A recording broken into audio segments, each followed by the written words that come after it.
Eu queria compartilhar com os irmãos aqui essa manhã algo que está muito forte na minha vida, mesmo assim, é um testemunho, num texto que é um texto bem recorrente, mas hoje eu queria dar esse testemunho num único aspecto, focar aqui um aspecto único, porque é uma mensagem de um tema só e de um ponto só. E falar sobre isso é, de um modo muito especial nesse tempo que a gente está vivendo aí, tudo que a gente está passando. Também quero dizer que essa palavra é muito influenciada por um testemunho que eu recebi de uma das filhas da nossa querida irmã Eliane, que ontem se despediu de nós. A Eliane, a esposa do pastor Ronaldo. O Ronaldo foi acometido de Covid e depois desenvolveu uma infecção grave, uma bactéria grave, e faleceu a coisa de pouco mais de uma semana. E a esposa dele, que também estava internada por conta do Covid, teve o mesmo quadro, uma bactéria, e aí ela acabou falecendo ontem à tarde. Uma família muito querida, muito pastoral, muito cuidadosa. O Ronaldo, um homem assim que não escondia seus afetos, seu amor pela igreja. O Ronaldo era um homem com permanente gratidão a Deus por tudo que Deus tinha feito na vida dele, um empenho muito grande em levar o evangelho. Muito simples, de uma simplicidade assim, às vezes até constrangedora, mas viveu intensamente, cumpriu o propósito.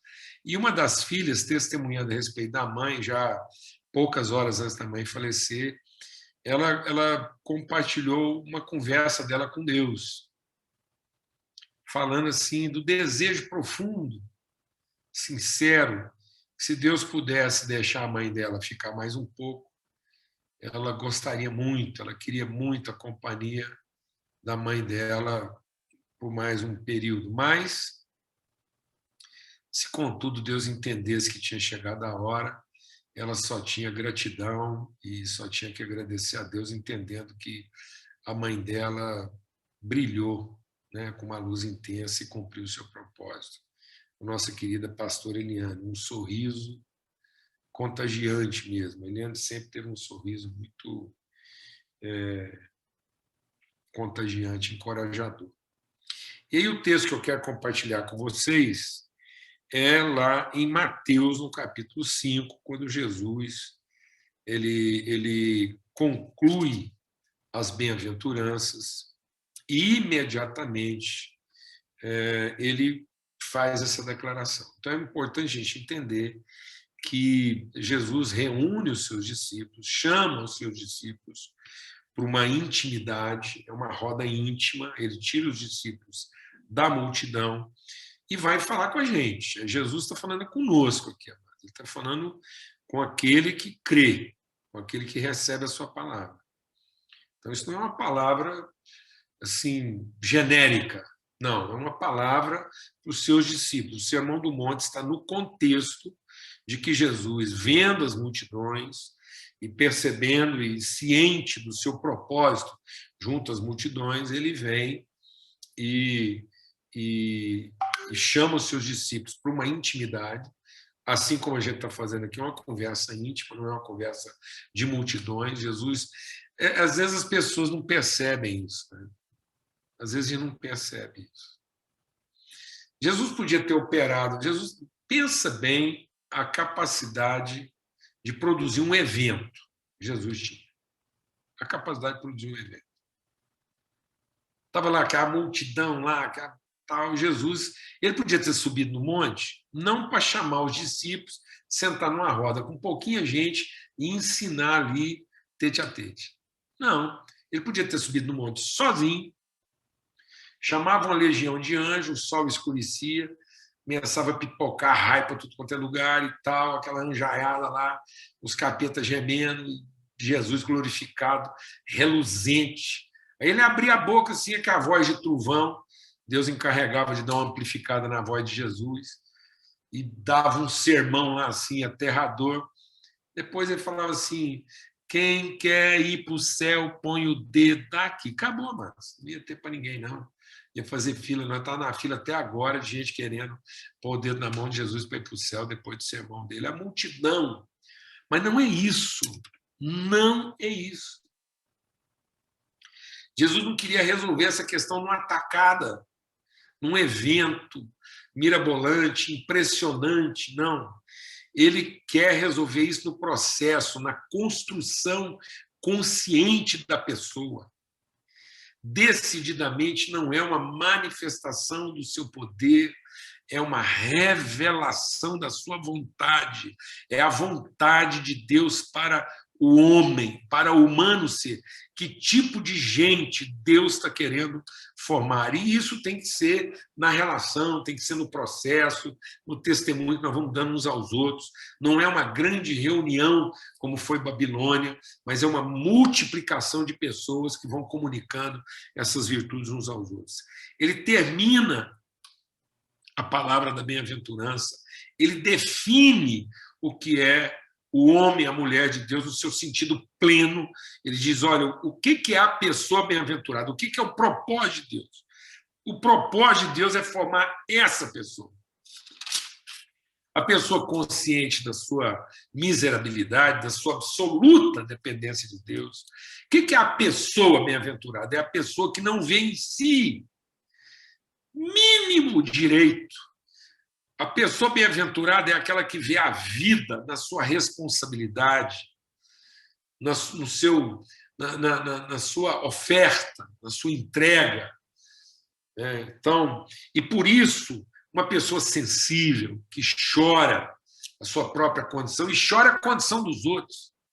Gente que não se ofende, gente que não se ressente, não se magoa, mas é totalmente consciente da condição humana e de como a misericórdia de Deus opera a nosso favor.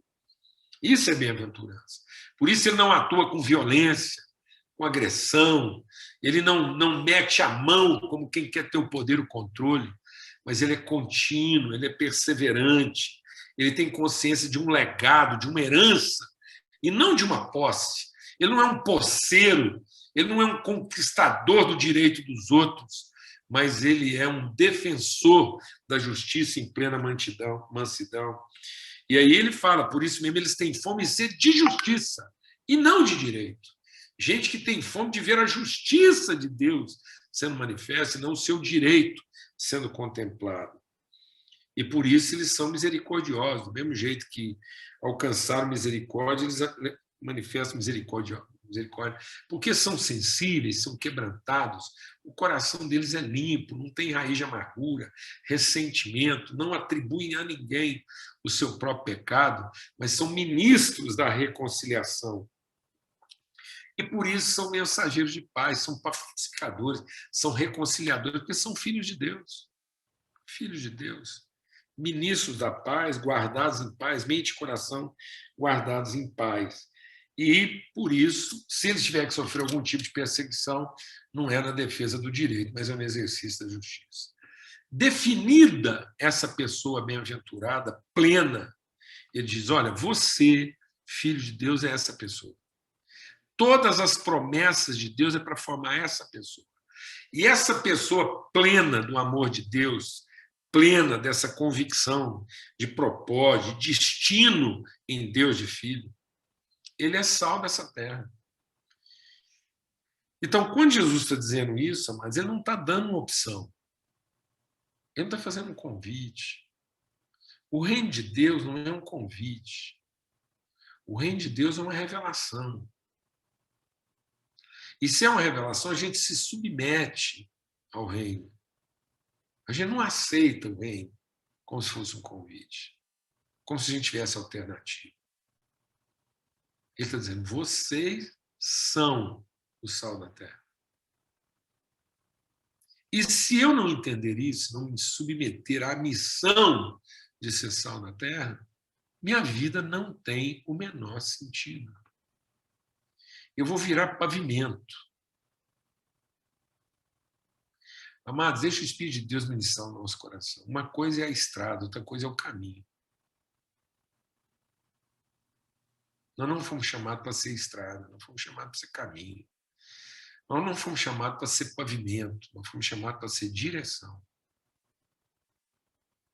Não adianta pavimentar o planeta inteiro se as pessoas estão indo na direção errada. Nada afasta uma... Deixa Deus ministrar o nosso coração, porque às vezes você não está entendendo o que eu estou falando aqui. Nada afasta mais uma pessoa do seu verdadeiro propósito do que ele está na estrada certa, na direção errada. Não existe forma mais rápida de você ficar longe do seu propósito do que você estar na estrada certa, no sentido oposto. Então, tem gente que é a estrada, mas não é a direção. E aí, uma vez que ele é a estrada e não é a direção, ele serve para afastar as pessoas do propósito de Deus e não para aproximá-las. Tem gente que vive a vida de uma maneira tão obtusa, tão equivocada, que ele é a forma mais rápida de alguém se distanciar de Deus e não de se aproximar. E é a mesma pessoa, porque ele está dizendo assim, se você não é sal para dar a direção, você é estrada. E ser a estrada não quer dizer que você está dando a direção. Quer dizer apenas que você está pavimentando. Você é o pavimento dos homens, mas não é a direção deles. Então ele fala, nós somos o sal dessa terra. E aí ele diz assim, e vocês são a luz desse mundo. E aí quando ele diz que a gente é a luz, de novo, ele não está dando uma alternativa. Nesse momento agora, mas cada vez mais, nós não estamos aqui para gastar o mínimo da nossa fé para ter o nosso problema resolvido.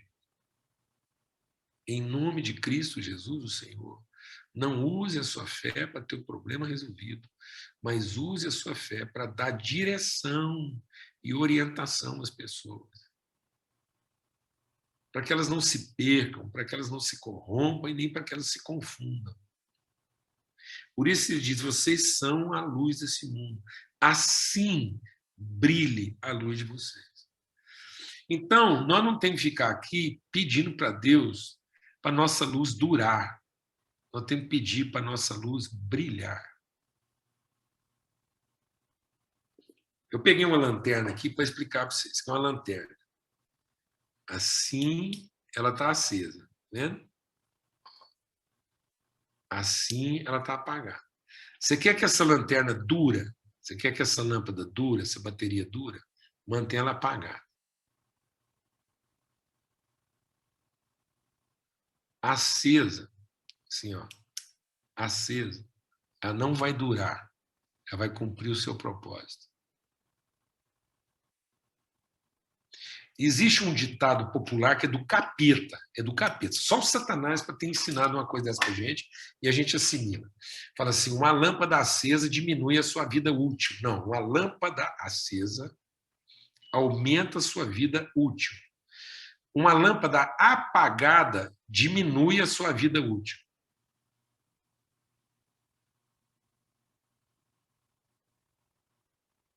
Porque enquanto ela está acesa, ela está aumentando a sua vida útil. Porque apagada, ela é inútil.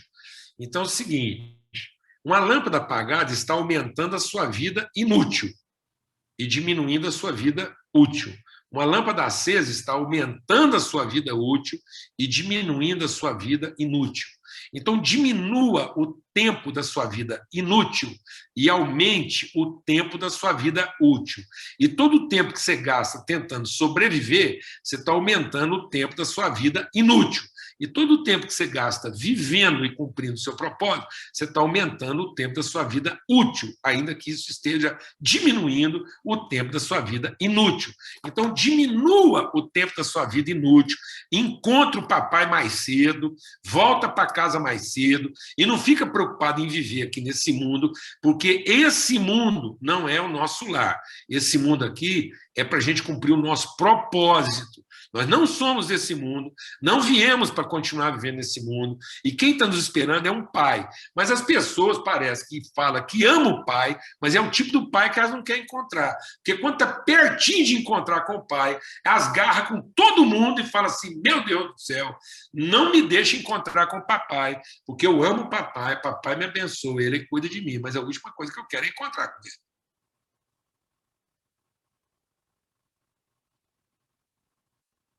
Então, isso é uma falsidade. Se a gente ama o nosso pai, nós tínhamos que estar aqui, sofrendo à distância, cumprindo um propósito.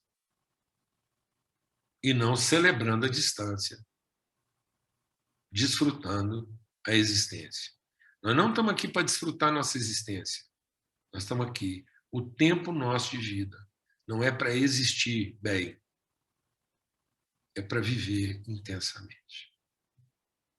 Então, vive intensamente o propósito de Deus na sua vida. E tendo cumprido esse propósito, mas nós não queremos ficar aqui um segundo a mais. Nós queremos reencontrar o nosso Pai. Queremos voltar para casa. Aqui não é nossa casa. A gente não está deixando a casa terrena para ir para a casa celestial. Nós viemos da casa celestial, estamos habitando provisoriamente nesse tabernáculo terreno, essa barraca. Aqui nós estamos vendo uma barraca, uma choupana. Por mais que a nossa carne seja saudável, por mais que o nosso físico ele se desfaz, ele desmancha, ele não vai ficando bom a cada dia, ele vai desmanchando. Só eu sei o tanto que essa barraca está apresentando defeito. Meu Deus do céu. Cada dia é um defeitinho na barraca. A tenda. É um trenzinho, você tem que estar pondo uma molinha ali, um negócio ali, um remendo aqui lá. Já meti remendo no coração, daqui a pouco vai metendo remendo em outras coisas, e a gente vai ficando assim, meio costurado. Aí, ó, os olhos já não enxergam direito mais, vai precisando de uns equipamentos. E aí as pessoas garram nesse negócio querendo o milagre da longevidade e não o mistério da revelação. Amanda, eu vou dizer uma coisa para você. Milagre. O milagre é para o incrédulo. O crente, à vontade. Por isso que Pedro diz, nós temos que evoluir na nossa fé. E a nossa fé não evolui para milagres maiores. A nossa fé evolui para amores e afetos mais profundos. Você quer saber que você está amadurecendo a sua fé? Não é o tamanho do milagre que você está vivendo. É apesar de você já não ver tantos milagres, você ama as pessoas intensamente e está disposto a dar a vida por elas. Sua luz está brilhando cada vez mais intensamente. Quando todo mundo achava que sua bateria estava acabando, quando todo mundo achava que agora a luz ia queimar, ela está brilhando mais intensamente. E quando chegar a hora, meu filho, apagou, aí não tem jeito. É pôr outra lâmpada no lugar, porque aquela já foi para a glória, cumpriu o seu propósito. Encerrou, completou a carreira. E não tem que a gente ficar apelando com Deus, não. Então, essa é a submissão em favor da vida. Essa é a soberana vontade de Deus. Não é a soberana de um déspota, de um tirano, que quer que você preste um serviço e vai matar você de tanto trabalhar. Não, Deus não vai te matar de trabalhar, não. Você é que vai preferir o sacrifício em favor da vida, espontaneamente, do que a longevidade. Então, em nome de Cristo Jesus, cuidado, porque são os cuidados dessa vida, as preocupações dessa vida, quanto ao que comer, o que vestir, o que eu vou ter amanhã, o que vai ser, e se vai funcionar, quanto tempo eu vou durar, se eu vou estar aqui, se eu não vou. São esses cuidados que estão sufocando, apagando, obscurecendo a luz que devia estar brilhando. Então, em vez da minha luz estar brilhando, ela está apagada, ela está obscurecida, ela está tapada. É isso que a palavra de Deus, ela está sufocada. Ninguém acende uma lâmpada para depois sufocá-la. E o que sufoca, o que apaga, o que encobre? Ela está lá para brilhar, mas ela fica lá, obscurecida. O que são os cuidados, as preocupações dessa vida? Então, assim brilha a sua luz. Que você possa pedir de Deus nesse momento. Enquanto a maioria das pessoas estão preocupadas se vão durar mais ou se vão durar menos por conta dessa pandemia, que a sua vida brilhe intensamente no meio de toda essa escuridão. Mais do que saber quanto tempo as pessoas vão durar, elas estão precisando saber encontrar o sentido da sua vida. De novo, essa semana, a gente se despediu de gente muito jovem. O Ronaldo era um homem cheio de vigor, incansável. O Ronaldo nunca comeu o pão da preguiça. A mulher dele sempre sorrindo, alegre, disposta. E cumprir o seu propósito. E quando chegou o momento, não havia nada que pudesse segurá-los. Porque a luz deles brilhou intensamente. E o Senhor resolveu dar a eles descanso para que eles pudessem finalmente voltar para casa. Amém? Assim brilha a nossa luz. Que a sua vida não seja conhecida porque ela foi extensa, mas que ela seja lembrada porque ela foi intensa. Nós vivemos intensamente o propósito de Deus. Isso fez sentido. Que a nossa vida possa ser lembrada não porque ela foi estrada, mas porque ela foi caminho. Não porque ela foi recurso, mas porque ela foi direção. Que os seus filhos não se lembrem de você porque você foi estrada, porque você foi recurso, mas porque você foi direção, você foi caminho, você foi inspiração. Amém? Em nome de Cristo Jesus, Senhor, que a paz de Cristo seja sobre todos. Em nome de Jesus, que haja descanso, repouso, refrigério no coração de todos, mas acima de tudo haja ânimo. Recobre o seu ânimo. Se liberte de todas as suas preocupações, de todas as suas ansiedades, de tudo aquilo que hoje te perturba, te confunde, e faça a sua luz brilhar intensamente. Aumente o tempo da sua vida útil brilhando, diminuindo o tempo da sua vida inútil estando apagada. Amém? Em nome de Cristo Jesus, o Senhor.